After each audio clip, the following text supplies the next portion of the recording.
Welcome. Thanks for joining us.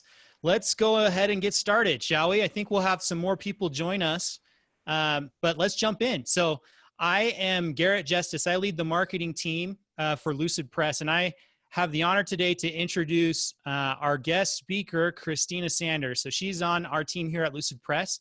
She's the inbound marketing manager and really very knowledgeable when it comes to CX and creating a great customer experience and content experience. Christina, great to have you today. Thanks for being here and being willing to speak.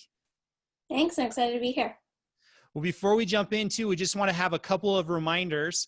So for those of you who joined initially, we said this already, but we'd love for you to engage in the chat today. If you have questions, if you have comments, we'd love to make this really interactive. So feel free to drop your questions or comments in the chat. And just as a reminder, when you do that, change the little blue button at the bottom right-hand corner of your screen to all panelists and attendees. And that way all of us can see your comments. So also one other quick announcement at the very end today, if you stick around, we are going to be doing a giveaway for 2 $25 gift cards. And so you got to be present to win. We'd love for you to stick around to the very end, and that's when we will do that giveaway. And we will also save some time at the very end for Q&A with Christina. So with that, Christina, I think we're going to turn it over to you. All right, great. Well, hi, everybody. I'm excited to be here. Like Gary mentioned, I'm the inbound marketing manager for Lucid Press. And for those who aren't familiar with Lucid Press, in a nutshell, Lucid Press is a brand templating platform, which essentially means we help marketing teams to templatize their marketing content so that then other members of the company and the organization can go in and customize it and use it however they need. So a little bit about me. I actually started in communications. I was a PR girl, did an internship at Edelman. But then after college, I ended up getting a job at an agency actually doing SEO and a lot of campaign management. I had a pretty big focus in B2B specifically. And in that time, I worked the gamut. I worked with startups in Silicon Valley. I worked with Fortune 500 companies. And the one thing they all had in common was in one way or another, they all struggled to maintain a consistent customer experience. Regardless of how big your company is, there's always a little bit of a struggle there. And there's a lot of reasons for this, obviously. But the main reason that stood out, and that was consistent every time, is just the fact that CX is human powered. Your employees power the customer experience, and not just the employees who are assigned to focus on that, but literally every single employee in the company.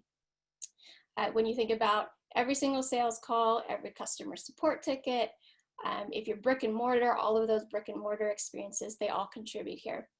And because there's that daily interaction, that daily interface, there's basically a chance every single day for every single employee to either improve the customer experience or dampen it to a certain extent. So I'm going to start with Nike. Nike is very well known, typically used as the example of what to do when you're thinking about establishing a brand. Really good powerhouse. They are a really great example. They do a lot of great things to build their brand. But the story I'm going to share today, I think illustrates that even if you are the very best brand, you can still experience CX failure. So this is a story about Steph Curry. For those of you who don't follow basketball, I'll give you some background. So Stephen Curry, he's a professional basketball player for the Golden State Warriors, so NBA. He's been a 6-time NBA All-Star, named NBA Most Valuable Player twice. He's won 3 NBA championships. And so in 2013, we're gonna go back in time a little bit. At this point, he's already had a contract going with Nike. He signed it when he first started playing in the NBA. So at this point, it's just a renewal. And he's basically setting up a meeting with Nike to renew his contract with them. And going in, there's not much reason to think that Nike wouldn't get this contract. His godfather happened to work for Nike. He wore Nike growing up and professionally. And like I said, he already had an NBA contract with Nike at the time. Nike also has a very good presence in the NBA. For those of you who aren't familiar, they've signed 68% of NBA players. They also own 95.5% of the basketball market back in 2014. So not much reason for this to go wrong. Steven had a lot of brand loyalty. He was ready to renew with Nike. But then he shows up to this meeting, and it basically kicked off with one Nike official pronouncing his name wrong. They called him Stefan instead of Steven. And they mentioned when they were talking about this, they said they're used to his name being mispronounced, like it happens before, but they didn't even correct themselves. They just kind of moved on. They're like, oh, Stefan, and kept going. And then this is actually a quote from Steven's dad, Del Curry. He says, it got worse from there. A PowerPoint slide featured Kevin Durant's name, presumably left on by accident. Kevin Durant's another NBA player. Presumably residue from repurposed materials. I stopped paying attention after that. So all because of this one goof, well, two goofs really, basically lack of preparation, lack of attention to detail. This meeting, he basically turned around and he ended up signing a $4 million deal with Under Armour, which ended up being a huge thing for Under Armour. Steven went on to become an even bigger player than he was at the time. And so next time you're asked how much customer experience matters, you can go ahead and pull this example out. $4 million deal, all because of that one goof. So all this is to say, your employees are the ones that power the customer experience, which means ultimately they're the ones that will decide, is it going to be successful? Are you going to have a successful customer experience? Or will it end up being a failure and end up costing your business in the long run? And one thing that consultants and businesses have started studying is that if you want to improve your customer experience, one of the surefire ways to do that is to actually focus on your employee experience. Because if you look at this chart, ultimately, if employees are happy and they're motivated and they feel like they're contributing to something, they're much more likely to take whatever process you have in place to try to create that good customer experience and actually turn that into a really excellent one, which then of course leads to better company performance, which leads to greater customer satisfaction. So what we're going to talk about today is, obviously, there's two sides to every coin. Employees can cause gaps, they can cause CX failure, but they can also be your greatest asset at the same time. And so I'm going to talk about two different ways you can turn your employees into your greatest customer experience asset. So the first one is how you can empower employees to create a great content experience. That slide deck that was in that MBA pitch meeting, that was a piece of content. And that could have, instead of being a poor content experience, that could have been a great one. And then second, we're going to talk about creating an exceptional employee experience, and specifically within the realm of where we as marketing have some control over that. Obviously, we all have different realms of influence within our organizations, but as a marketing leaders, as a marketing team, there are ways that we can help improve the experience both on our team and while we're working with other departments. All right, so let's talk about content experience and why that matters. So it's not a new idea, I think, that customers are the one who decide what your brand image is. However, a lot of businesses need that reminder. I think you get caught up in creating your key messaging, your brand style guides, all of these great things and spreading them out. But you lose sight of the fact that if there's a disconnect between what you're actually wanting customers to experience and then what they're actually perceiving, then you're not actually producing the customer experience that you want. I like this quote from Jeff Bezos. He said, your brand is what other people say about you when you're not in the room. And I like to point out that he's not saying they're not talking about you. This isn't necessarily that people just aren't aware that you exist. This is saying they are talking about you. You're just not there. They're talking to other people. And so if there is a disconnect or if there is a problem, you're not aware because you're not going out there and actively seeking that feedback on whether you're providing a good content experience or a good customer experience. So frequently when we talk about customer experience, we tend to talk about physical interactions. So I'm going to give one example of a more physical interaction. And this is, I know this is TSA, so you're probably thinking, oh yeah, terrible, right? But this is actually an example of a good customer experience, which is probably shocking. But so US, everyone in the US recognizes this. You show up to go through security screening at the airport. There's a big giant line of people behind you, all stressed, trying to make their flight. And you show up, you have to grab like 3-4 of these really tiny bins to like shove your stuff into, and you're like pulling your belt off and you're stressed out because the people behind you think you're taking too long, or at least you think they think that. And it's really stressful, but we pretty much accept that that's how it works, right? Well, fast forward, I went to London a few years ago, and this is what their security system looks like. And it was a completely different experience, and it stood out to me so much that is actually something that I like went home from my trip to Europe and was telling people like, oh my gosh, you should have seen how the security system worked.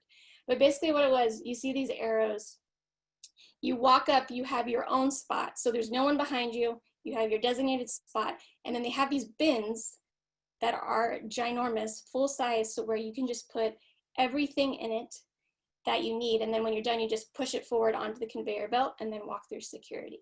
It was so simple. It was such a simple change, and it made you realize like, oh my gosh, if TSA in the US would just give us bins actually big enough to scan all of our stuff, this experience would be completely transformed. So that's an example of a physical interaction. That tends to be what we talk about. But what I want to emphasize today is that customer experience isn't limited necessarily to physical interactions or even just your sales calls or customer service. You can also impact this through your marketing content. So I'm going to show you another example. This is a text I get from a clothing service. They basically send you a personalized showroom once a month with pieces already set up to your size. And so once a month you get this text saying, hey, your showroom is ready, you need to shop or skip the month. So you click this link, and then it takes you immediately into this personalized showroom. You don't have to log in again, you don't have to click a bunch of buttons. It's all there, it's all in my size, ready for me to pick. From there, if you decide to order something, they'll immediately send you a text saying, hey, thanks for your order. And then this little tracking number, that link takes you immediately to show you your shipping status. So you don't necessarily have to like copy that and then go to FedEx.com and put it in. It just immediately takes you there and tells you that, which is a super like just streamlined, delightful experience. And then once it actually ships, go back. So, and then once it actually ships, you get this text message with a picture of the item that you ordered, which is a really nice way to reduce anxiety. You know, all of a sudden you're getting this text saying, oh, hey, you ordered something, or your credit card went through, and you're like, oh, I don't remember, what did I order?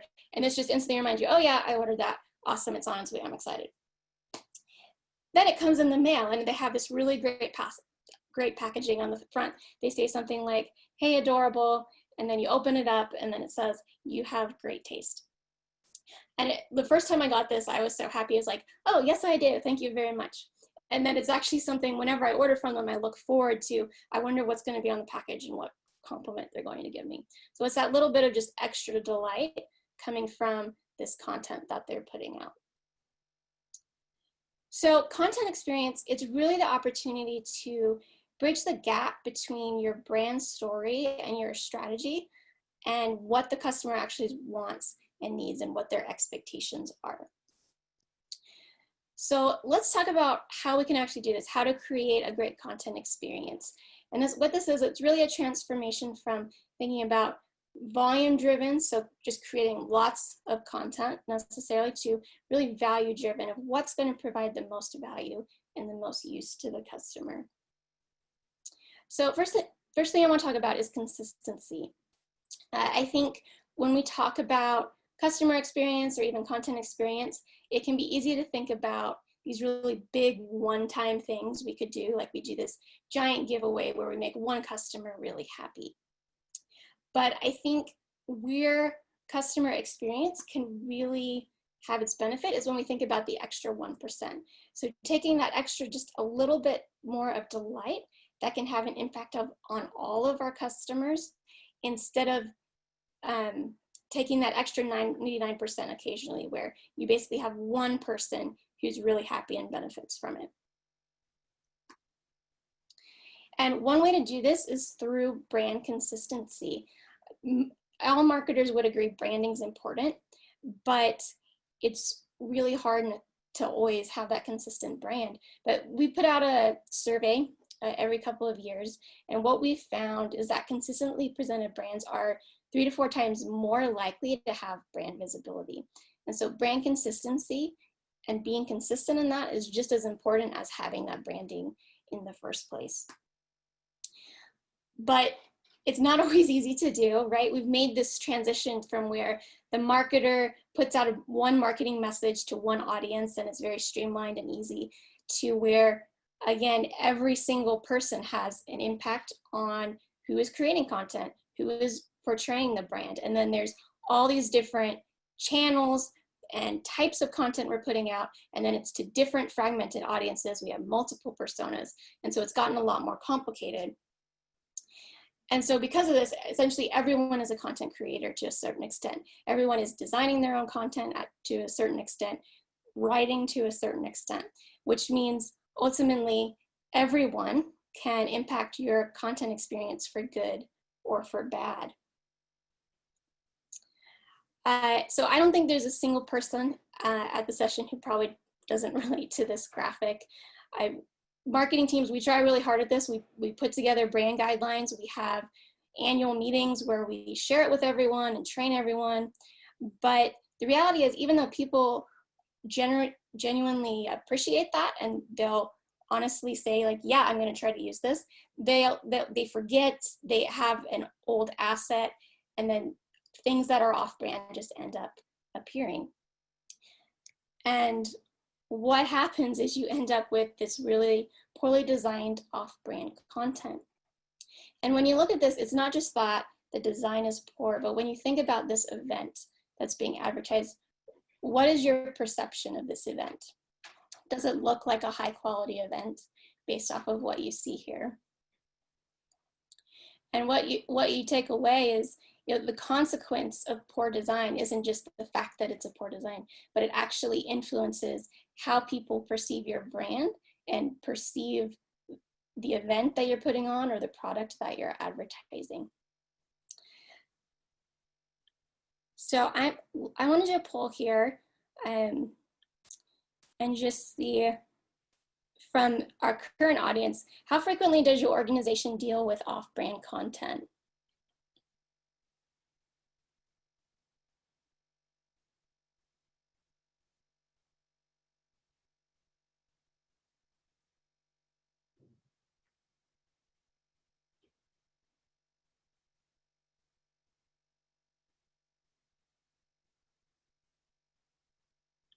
All right, let's share some results here.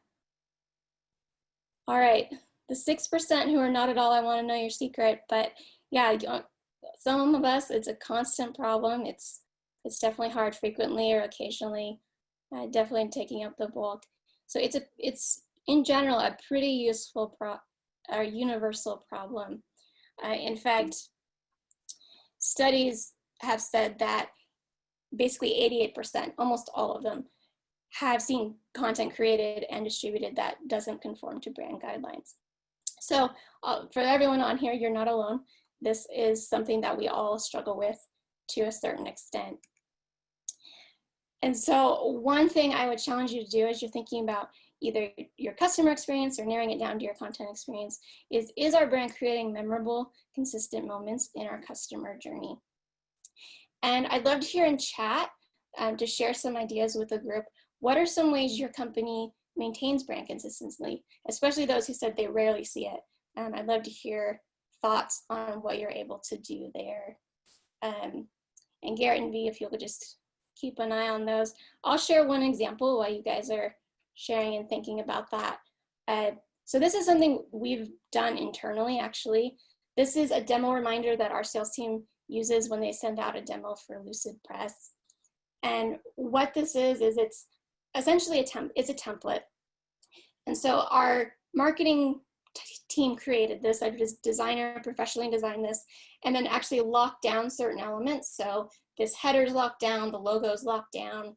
We have the layout locked down, so you can't like warp it around and adjust it a lot. And then the copywriter did the original copy so that the sales team, one, has examples of this is good messaging, and then two, here's how you can keep with our voice.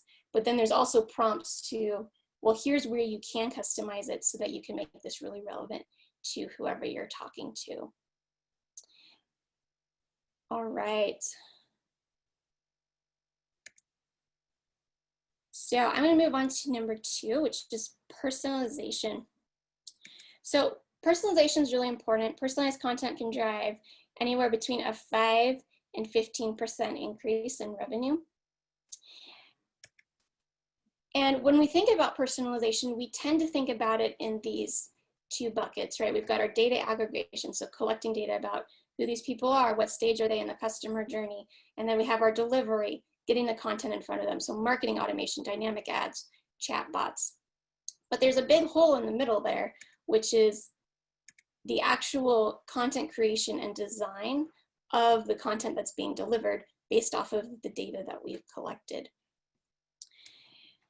And so when we're thinking about that middle and actually creating the content that we need to deliver that more personalized content experience, we want to think about a few things. And one is really creating an ecosystem that can grow and adapt really seamlessly based on customer insights.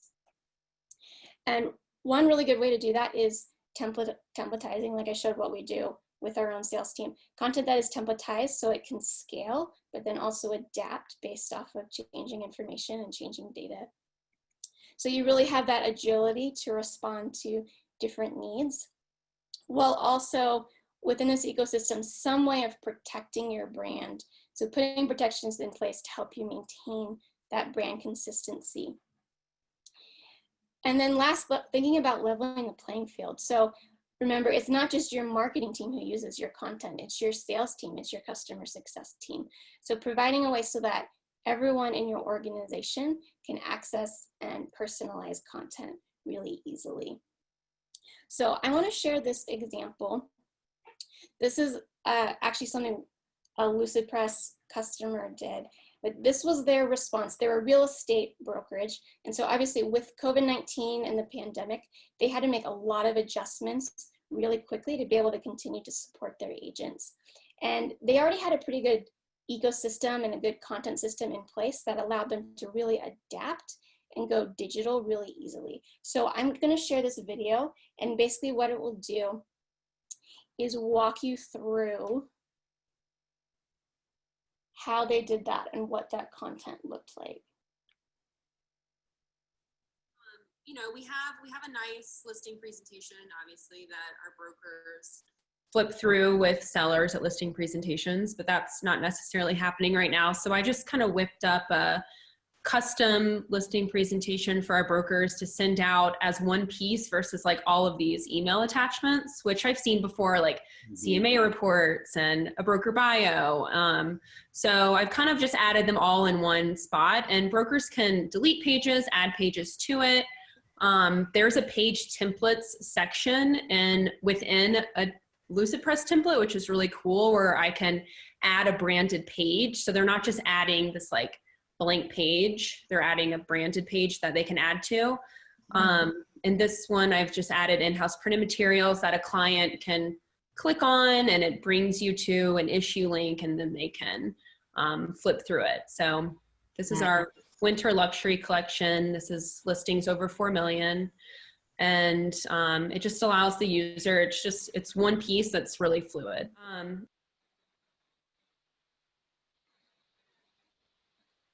Yeah, so like you saw there, basically what she did was she thought about, okay, our agents need this content and they need to be able to distribute it digitally, but how can we do that in a way where instead of a whole bunch of email attachments that are not a great experience for the person who's receiving the email, instead putting it all in this one doc with really easy clickable links to go out, which made it a lot better experience. And then I'm looking through some answers in the chat. I love this thought about how, yeah, marketers are being asked to do so much more.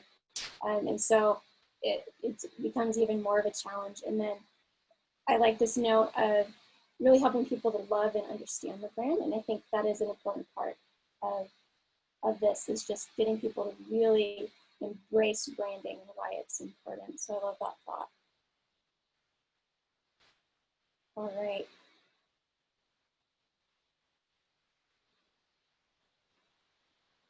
So I'm going to switch gears a little bit away from specifically the content experience, and let's talk about our employee experience. As remember, that plays a huge part in how well employees are able to impact the customer experience.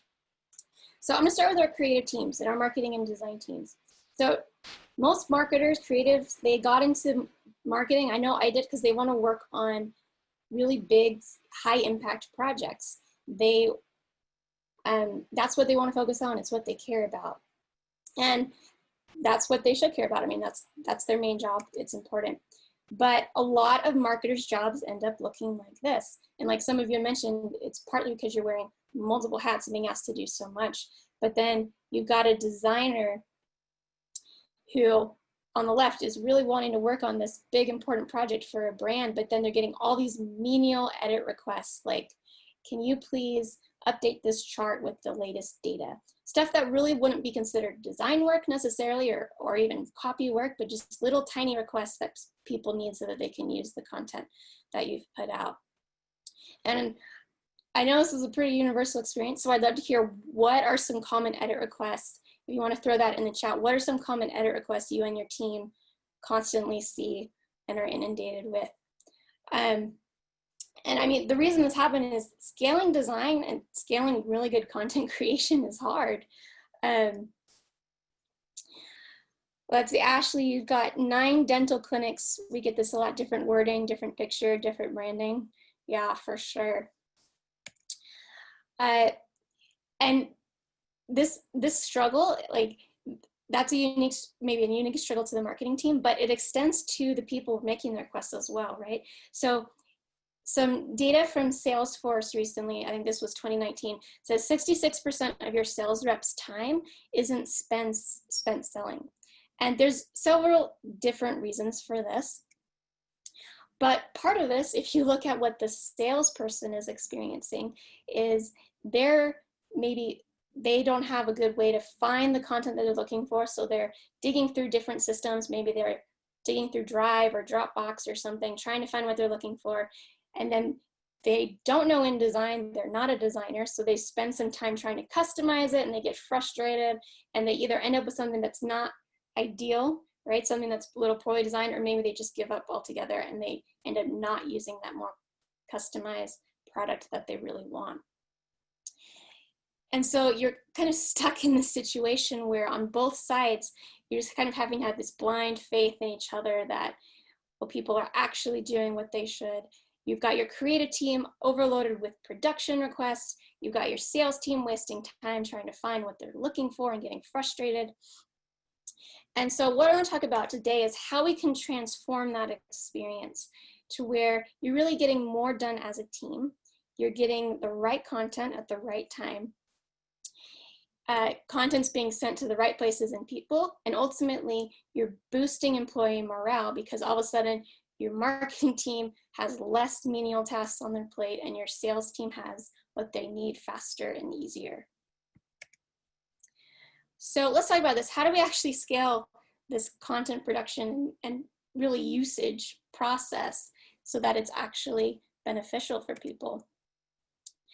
So step one is just to really understand what your current employee experience looks like, and specifically the employee experience in relation to content creation and distribution, and how that works across both your marketing team and the end users, so sales team, customer success.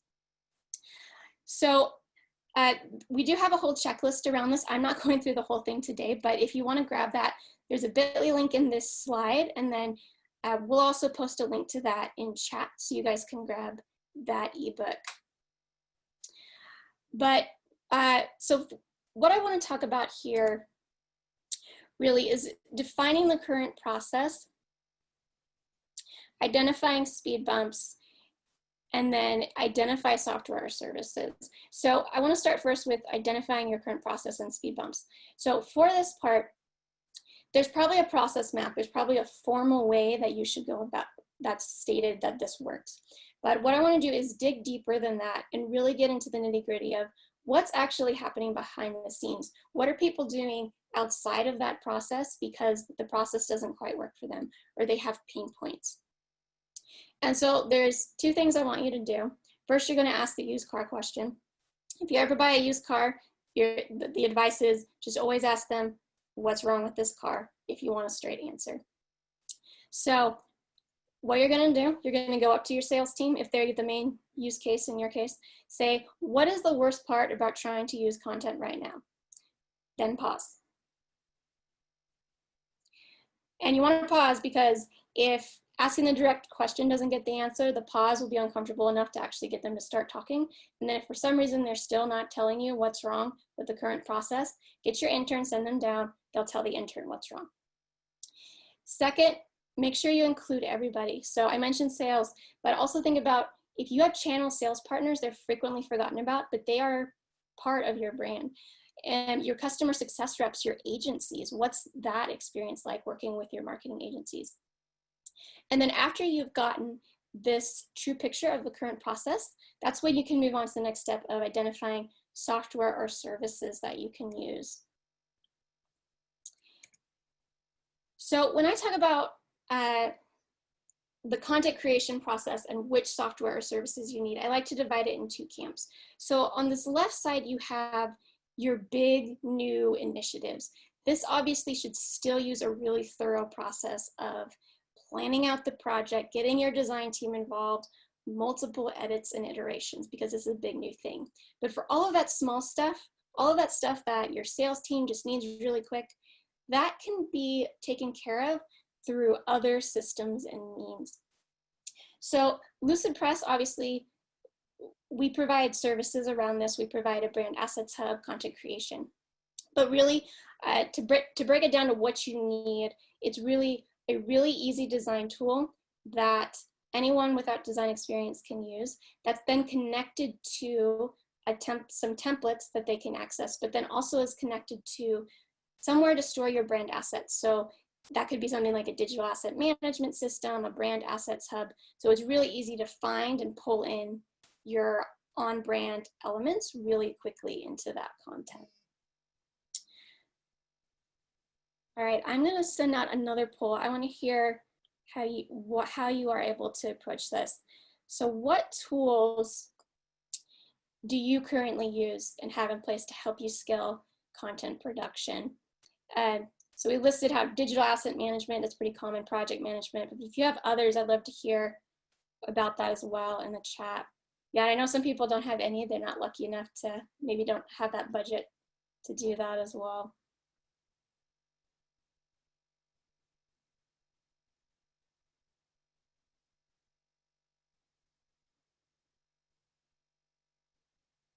All right, let's share some results here. So project management system, very common. Yeah, definitely needed in marketing. We live and die by ours. And yeah, a lot of marketing teams, they just don't have the budget or systems to be able to even have one. One mentioned, yeah, Asana. Someone mentioned SEMrush. It's a great one for digital as well. All right. All right, so last one is scaling your content effectiveness. So this goes back to once you set up systems in place to really improve that employee experience, this is thinking about how can we fill our content with personalized components and really make that dynamic to reflect user data, behavior, and content. So I'm going to share one more example. This is from the same customer I mentioned before, but they talk about how their end users, this really transformed how they approached creating content. A lot of our brokers, at least, kind of want to do it themselves, which is awesome. But you know, not everyone's a designer, and that's okay. And it's so easy for them, and they get this piece, and they're like, "Oh my God, I did this!" And it's really they get really excited, and I'm like, you did do it. Like, that's all you do. It is super exciting because, you know, we spend so much time setting up this program, becoming the experts at the back end of this program. And, but I understand that frontline advisors and brokers, you know, it might not be their top priorities, but to see them pick up technology and use it in ways that I never really even crossed my mind is very inspiring and makes me feel like I'm doing justice to our brokerage as well. So what really stood out to me in her comment was they pick up technology and use it in ways that really never crossed my mind. And I think ultimately that's the pinnacle of where we want to be. We don't want to be the policemen who are constantly just dictating what you have to do, because that limits innovation. And innovation is so crucial and important. But by changing that experience and empowering their agents in this case to do their own thing, they actually started using it in ways that even the marketing person hadn't thought of, but it was on brand because they'd already accounted for that, but created new creative ways to start reaching customers, which is ultimately really the beautiful end result of this, right? All right, so we're running close on time, so I'm just going to really quickly, this is how we internally manage our own content experience. So I'll show you what this process looks like. We still have our creative request process, like I said, for big new things. This goes through our process system. This is a site we have set up for the sales team to submit a request, which then gets booted into Asana. But for those smaller things, the things that where the sales team just, I need something specific to this customer type of thing, we have this library of templates set up in LucidPress. They're all professionally designed by us. They have stand-in copy, again, to help with messaging and with voice. And then to help with the brand consistency component, we have template locking. So we have the little red lock around the logo. That means they can't be changed at all, can't be touched. But then we also have this cool element, it's the yellow lock. That basically says you can change the words here, you can change what words are actually written, but you can't change the layout, you can't change the font, you can't change the size. And so you can customize it, but without going off brand. And so what that might look like is then going into this proposal and putting in a customer's name specifically so that it's a little more personalized and custom to that customer. And results of this, last quarter we saw 100% content usage by our sales team. So every single person in the sales team used this. We also went through a brand refresh really recently. And because we were able to keep it all in this one area, we saw 75% adoption, basically very little usage of old logos and colors in this instance. And then we've expanded this to our entire company. So HR, engineering as well. And so 80% of the organization used a brand template in Q1 as well. So I want to get to questions. Go ahead and post those in Q&A if you haven't already. But just one quick thought on design thinking. So a lot of people are familiar with this. It's basically the idea of combining what is a customer looking for? Is it viable, as in can we do it, but then also will it make money? But I like to add in this fourth element of your brand identity, which is basically saying, as we're making a decision about what's right for a customer, is that also going to advance our brand and our messaging and our brand identity as well? I think this is really powerful because in a world where good design is expected, scaling understanding of your brand identity across your organization will empower your brand to forge lasting brand relationships. And just going back to the beginning, Steven, his sales are higher than any Nike signature shoe that isn't Jordan. So 350% increase in sales, doing very well. And so just remember, customer experience and even the content experience can play a huge role in your company, including your bottom line at the end of the day. All right, so before we get to questions, we just want to let you know we have another webinar coming up. If you really want to learn more about creative at scale, we're going to be doing a webinar partnered with Brand Folder. And so there's this bit.ly link, you can go and sign up. That will be, I'm trying to read it, July 9th at 1 p.m. So we'll have that coming up. And I will turn it back over to Garrett. Christina, thank you so much for this awesome content. I love all the great tips that were shared and all the great questions and ideas that were shared in chat as well. So the moment you all have been waiting for, we are going to do our giveaway right now, and then we will get to our questions for Christina in the last few minutes. So if I can get a little drum roll wherever you're at, I know everyone's on mute, but give me a little drum roll here. Okay, our two winners for our $25 DoorDash gift cards. The first is Christiana DeLeo. If Christiana is here, comment for us. You are one of our winners. And the second is Shauna Kroom. So congratulations to both of you. Thank you for sticking around here to the end. And let's get to some of those questions in the last few minutes. So Christina, we had a lot of really great questions come in. The first question for you is, do we see CX growing more and more during and after this pandemic? We hear about separate branding, marketing, sales, and customer service efforts, but it sounds like CX combines all of these things. So this is a question from Krista. What do you think, Christina? Yeah, I mean, it really does. It does combine all of them.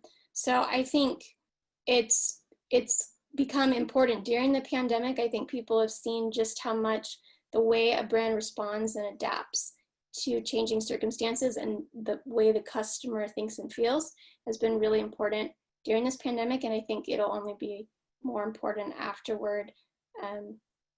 Customers have a lot of choices. They have a lot of different brands they can choose from. And so they're going to pick the ones that provide them with that experience that they're looking for. Yeah, really comes down to trust, right? So if you provide a really great customer experience, they can start to trust you, trust your brand. So yeah, I totally agree. That's great.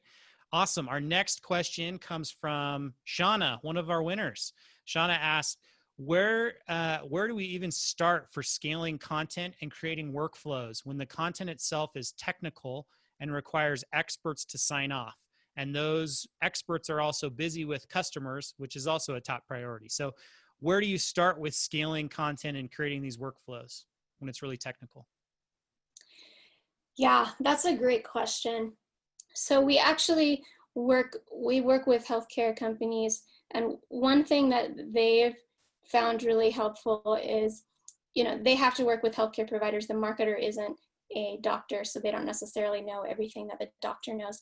But when they're working on those content requests, they're creating that template in the first place and saying, okay, here's the space we need to fill, can give that professional, the technical professional, some room to see, okay, this is where we need to put some content. This is about what it's going to look like. And then it can be collaborative of showing, okay, can you go through and leave a comment on this copy, make adjustments. And so having that collaborative kind of like a Google Doc template where you can go in and make comments and then also see, well, what is this end product going to look like, I think can really help with that technical content.